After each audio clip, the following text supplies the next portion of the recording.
السلام علیکم ورحمۃ اللہ وبرکاتہ۔ الحمد للہ رب العالمین والصلاة والسلام علی رسول اللہ، اما بعد۔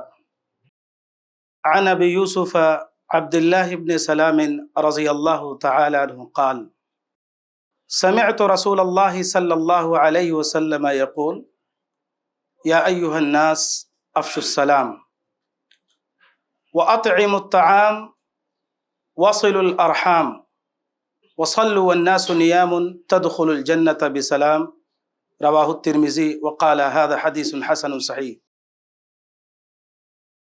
محترم حضرات، جس دور میں ہم اور آپ زندگی گزار رہے ہیں، بلا شبہ یہ فتنوں کا دور ہے، اور آپ ان فتنوں کے دور میں دیکھتے ہوں گے اس امت کے سامنے ایک دو نہیں بے شمار مسائل ہیں، اور ہر ذی علم، عالم دین، دینی خدمت گزار، ہر ایک کی خواہش ہے کہ ان ایک ایک مسئلے کو حل کرے، چھوٹے ہوں یا بڑے۔ لوگ اپنی اپنی کوششوں سے پورا کرنے کی کوشش کرتے ہیں۔ آپ نے غور کیا ہوگا کہ اس دنیا میں جتنے لوگ پائے جاتے ہیں یا جتنے مذاہب کے لوگ پائے جاتے ہیں، ہر ایک کے ہاں ملنے اور جلنے کے طور طریقے ہیں، آداب ہیں، رسوم و رواجات ہیں۔ اسلام نے بھی اپنے ماننے والوں کو آپس میں ملاقات کا طریقہ سکھلایا ہے۔ طریقہ ہی نہیں سکھلایا، ایسے اصول اور ضوابط دیے کہ اگر امت عمل کرے تو لوگوں کے دلوں میں الفت اور محبت پیدا ہو جائے، لوگ آپس میں جڑ جائیں۔ مگر ان سب چیزوں پر ہماری نظر نہیں جاتی، ہم اس کو چھوٹا سمجھتے ہیں، حقیر سمجھتے ہیں۔ مثلا ایک مسلمان دوسرے مسلمان سے ملتا ہے تو کہتا ہے السلام علیکم ورحمۃ اللہ وبرکاتہ، مگر اس کی اہمیت اور اس کی ضرورت اور اس کی افادیت اور اس کی برکت کو سمجھنے کی ضرورت ہے۔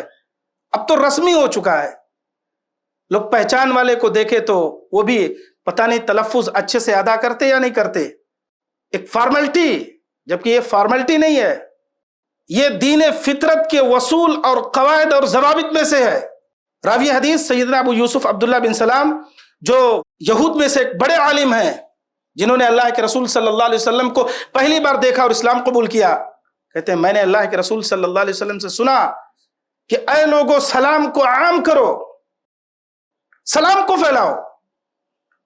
چنانچہ آپ دیکھیے صحابہ کرام بازار جاتے ہیں، نہ تو خریدنا ہے نہ تو بیچنا ہے، صرف سلام کو عام کرنے کی غرض سے جاتے ہیں کہ بازار میں چل کر ہم سلام کو عام کریں گے، سلام کو پھیلائیں گے۔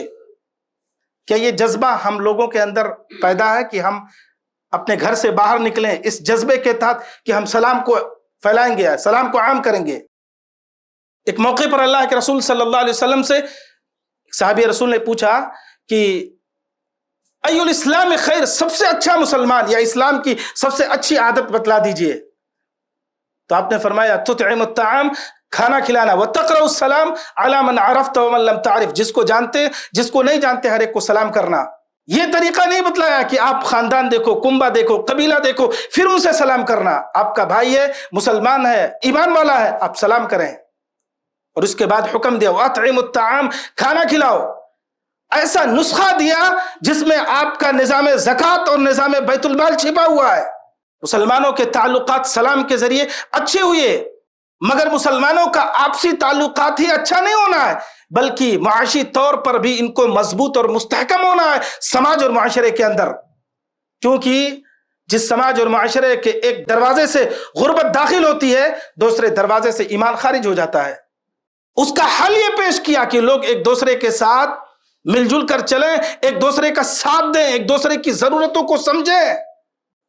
وصل الارحام، رشتہ داروں کے حقوق کو ادا کرو۔ آج رشتوں کو لے کر اس سماج اور معاشرے میں جو حالات ہیں وہ کس سے مخفی ہے، کس سے چھپا ہوا ہے؟ بھائی بھائی کا دشمن بنا بیٹھا ہے، پڑوسی پڑوسی کا دشمن بنا بیٹھا ہے، کوئی کسی کی اہمیت کو سمجھنے کے لیے تیار نہیں۔